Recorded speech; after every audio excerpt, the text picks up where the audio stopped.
આજે હું તમારી જોડે કારેલાની ચટણી રેસીપી શેર કરી રહી છું।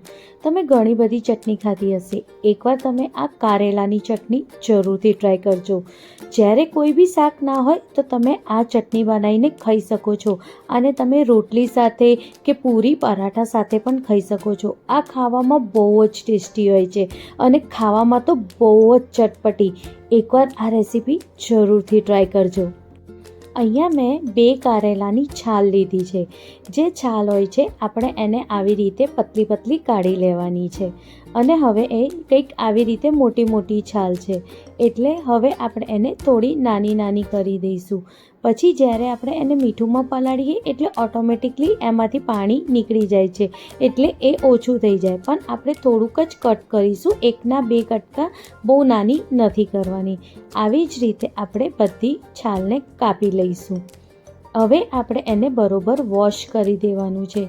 2 થી 3 પાણીથી આપણે એને સરસ રીતે વોશ કરીશું, જેથી એની અંદર જે બી માટી હોય કે જે કંઈ બી કેમિકલ્સના પ્રોસેસ હોય એ બધું નીકળી જાય। હવે આપણે એને જ્યારે સરસ રીતે વોશ કરી લઈએ પછી અડધી ચમચી જેટલું આપણે આમાં મીઠું એડ કરીશું અને બરોબર એને મીઠુંમાં પલાળી દઈશું, જેથી એની સરસ રીતે પલળી જાય અને એની અંદર જે બી પાણી હોય એ બધું નીકળી જાય। આપણે આમાં કોઈ બી વધારાનું પાણી નાખવાની જરૂર નથી, કારણ કે ઓલરેડી આમાંથી પાણી છૂટશે જ। બસ 10 થી 15 મિનિટ માટે આપણે મીઠામાં એને પલાળી દેવાનું છે। પછી જ્યારે એ 10 થી 15 મિનિટ પછી પલળી જાય પછી આપણે એને સરસ રીતે હાથથી આવી રીતે નીચોઈ દેવાનું છે, જેથી એની અંદર જે બી પાણી હોય એ બધું નીકળી જાય અને આપણે જે કારેલાની છાલ છે એને એકદમ કોરી કરી દેવાની છે। તમે જોઈ શકો છો વિડીયોમાં કે કઈ રીતે મેં એને પાણીમાંથી કાઢીને એકદમ કોરી કરી દીધી છે। હવે એ જ કોરી છાલને આપણે એક વાટકીમાં લઈ લઈશું। હવે એક આપણે જાડું અને મીડિયમ સાઇઝનું તોડું લઈશું। એમાં આપણે 3 મોટી ચમચી જેટલું તેલ લેવાનું છે। આમાં તેલ આપણે સરખું નાખીશું, જેથી આપણે જ્યારે ચટણી બનાવીએ ત્યારે એ બરોબર શેકાય। એમાં 1/4 નાની ચમચી જેટલું હિંગ નાખીશું। 1 નાની ચમચી જેટલું આપણે આમાં રાઈ એડ કરવાની છે અને 1 નાની ચમચી જેટલું આપણે આમાં જીરું એડ કરવાનું છે। બધાને આપણે સરસ રીતે થવા દેવાનું છે। જ્યારે બધું સરસ રીતે શેકાઈ જાય પછી આપણે જે કારેલાની છાલ છે એને હવે આપણે આમાં એડ કરીશું અને એને થોડીક વાર માટે સરસ રીતે શેકી લઈશું, જેથી એની અંદર જે બી કડવુંપણ છે એ સરસ રીતે નીકળી જાય। એને તેલમાં આપણે શેકીશું, જેથી એ એકદમ ક્રિસ્પી અને ક્રન્ચી બને। બસ આવી જ રીતે આપણે 2 થી 3 મિનિટ જ ખાલી આપણે એને શેકવાનું છે। હવે આપણે આમાં બધા મસાલાને એડ કરીશું। આ બધી પ્રોસેસ કરતી ફેરી ગેસની ફ્લેમ આપણે એકદમ ઓછી રાખવાની છે। હવે આપણે આમાં 2 નાની ચમચી જેટલું આપણે આમાં લાલ મરચ પાવડર એડ કરવાનું છે અને 1 ચમચી જેટલું આપણે આમાં ધનિયા પાવડર એડ કરવાનું છે અને 1/4 ચમચી જેટલું આપણે આમાં હલ્દી પાવડર એડ કરવાનું છે। 1 ચમચી જેટલું આપણે આમાં અમચૂર પાવડર એડ કરવાનું છે।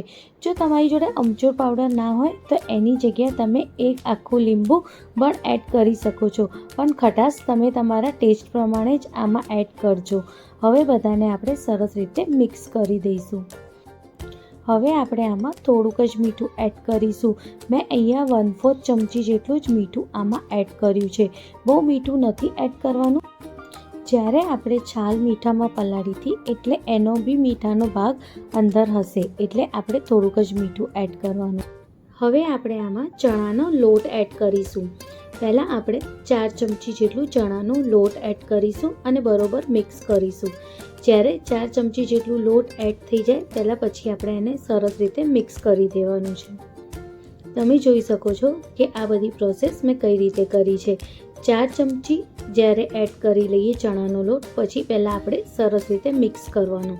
આવી રીતે સરસ રીતે મિક્સ કર્યા પછી કદાચ આવી રીતે અગર લોટ ચોટે તો આપણે 1 ચમચી જેટલું બીજું ચણાનો લોટ એડ કરવાનું, એટલે મેં આમાં 5 ચમચી જેટલું ચણાનો લોટ એડ કર્યો છે। આવી જ રીતે હવે આપણે ચણાના લોટને શેકતા જવાનું છે અને ગેસની ફ્લેમ એકદમ ઓછી રાખવાની, આ બધી જ્યારે આપણે ચણાનો લોટ શેકીએ ત્યારે। અને ચણાનો લોટ શેકવાની જગ્યાએ બળી જશે. એટલે આપણે ચણાનો લોટ એકદમ સરસ રીતે શેકવાનું છે, જેથી જે ચટણી છે એ ખાવામાં બહુ જ ટેસ્ટી લાગે.